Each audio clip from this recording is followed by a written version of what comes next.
വേദാംഗ ജ്യോതിഷത്തിലെ അമൂല്യമായ അറിവുകളും ആധ്യാത്മിക ജ്ഞാന ഉപദേശങ്ങളും പകർന്നു തരുന്ന പ്രശാന്തം ആസ്ട്രോ ചാനലിലേക്ക് ഏവർക്കും സ്വാഗതം. കൊല്ലവർഷം 1200 ആണ്ടിലെ കുംഭസംക്രമം മകം നക്ഷത്രത്തിലാണ്. കുംഭം 1-ാം തീയതിയിലെ ഗ്രഹനില അനുസരിച്ച് മേടം രാശിയിൽ കുളികനും, എടവം രാശിയിൽ സർവേശ്വരകാരകനായ വ്യാഴവും, മിഥുനത്തിൽ കുജനും, ചിങ്ങം രാശിയിൽ ചന്ദ്രനും, കന്നിയിൽ കേതുവും, കുംഭം രാശിയിൽ ആദിത്യനും ബുധനും ശനിയും, മീനത്തിൽ ശുക്രനും രാഹുവും സ്ഥിതി ചെയ്യുന്നു. വിശാഖം നക്ഷത്രത്തിൽ ജനിച്ചവർക്ക് കുംഭമാസം പൊതുവെ ഗുണദോഷ സമ്മിശ്രമായിരിക്കും. ഈ നക്ഷത്രക്കാർക്ക് പ്രവർത്തന മേഖലകളിൽ പലവിധ മാറ്റങ്ങളും വന്നു ചേരുന്നതാണ്.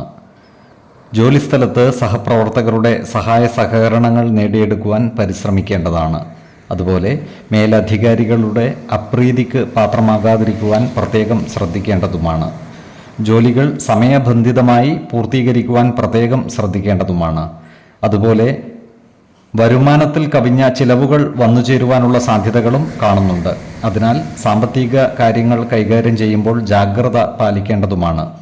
ഈ നക്ഷത്രക്കാരായ സ്വയം തൊഴിലുകളിൽ ഏർപ്പെട്ടിരിക്കുന്നവർക്കും ചെറുകിട സംരംഭകർക്കും കാര്യങ്ങൾ അനുകൂലമായിരിക്കും. ഇവർക്ക് സാമ്പത്തിക നേട്ടം കൈവരിക്കുവാൻ സാധിക്കുന്നതുമാണ്. ദേവസ്ഥാനങ്ങളുമായി ബന്ധപ്പെട്ട് പ്രവർത്തിക്കുന്നവർക്കും മറ്റു ആധ്യാത്മിക പ്രവർത്തകർക്കും കാര്യങ്ങൾ അനുകൂലമാണ്. പുണ്യസ്ഥലങ്ങളും ദേവാലയങ്ങളും സന്ദർശിക്കുവാനുള്ള യോഗവും ഈ നക്ഷത്രക്കാർക്കുണ്ട്. ഈ നക്ഷത്രക്കാരായ വക്കീലന്മാർക്ക് കാര്യങ്ങൾ അനുകൂലമാണ്. ക്രിയാത്മകമായ പ്രവർത്തനങ്ങളിലൂടെ സമൂഹ മനസ്സിൻ്റെ അംഗീകാരം നേടിയെടുക്കുവാൻ ഇവർക്ക് സാധിക്കുന്നതുമാണ്. ഈ നക്ഷത്രക്കാരുടെ ഗൃഹ അന്തരീക്ഷം പൊതുവെ തൃപ്തികരമായിരിക്കും. തുലാക്കൂറിൽ വരുന്ന ഈ നക്ഷത്രക്കാർക്ക് ചില മനോവിഷമങ്ങളും സാമ്പത്തിക പ്രയാസങ്ങളും നേരിടുവാനുള്ള സാധ്യതകൾ കാണുന്നുണ്ട്. അനാവശ്യമായ ചിലവുകൾ നിയന്ത്രിച്ചു നിർത്തുവാൻ പ്രത്യേകം ശ്രദ്ധിക്കേണ്ടതാണ്. ഇവരോട് ശത്രുതാ മനോഭാവത്തോടെ പെരുമാറുന്നവരുടെ എണ്ണം കൂടുന്നതുമാണ്. അത്തരക്കാരെ തിരിച്ചറിഞ്ഞാൽ അവരുമായി വാക്കുതർക്കങ്ങളിൽ ഏർപ്പെടാതിരിക്കുവാൻ പ്രത്യേകം ശ്രദ്ധിക്കേണ്ടതുമാണ്.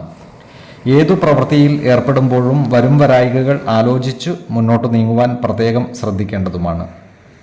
വൃശ്ചികക്കൂറിൽ വരുന്ന ഈ നക്ഷത്രക്കാർക്ക് പുതിയ സ്ഥാനമാനങ്ങൾ വന്നു ചേരുന്നതാണ്. ധനധാന്യ സമൃദ്ധിയോടെ ജീവിക്കുവാനുള്ള ഭാഗ്യവും ഇവർക്കുണ്ട്. സന്താനങ്ങളിൽ നിന്നും ഗുണഫലങ്ങൾ അനുഭവിക്കുവാനുള്ള യോഗവും ഇവർക്ക് കാണുന്നുണ്ട്.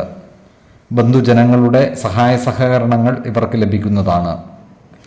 ആരോഗ്യ കാര്യങ്ങളിലും ഈ നക്ഷത്രക്കാർ ഒരു പ്രത്യേക ശ്രദ്ധ പുലർത്തുന്നത് ഗുണകരമായിരിക്കും. 5, 15, 25 തീയതികൾ അനുകൂലമാണ്.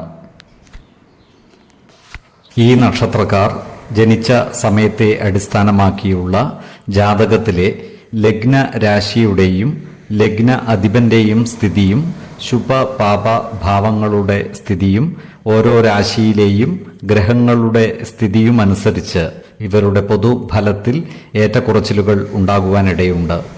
കുടുംബ ദേവതകളെയും ഇഷ്ട ദേവതകളെയും ഉപാസിക്കുന്നത് ഇവർക്ക് ആയുരാരോഗ്യ സൗഖ്യമേകും. ഇഷ്ടദേവതാ മന്ത്രം 108 തവണ ദിനംതോറും ലിഖിത ജപം ചെയ്തു വരുന്നത് ഇവർക്ക് സർവ്വ ഐശ്വര്യങ്ങളുമേകും.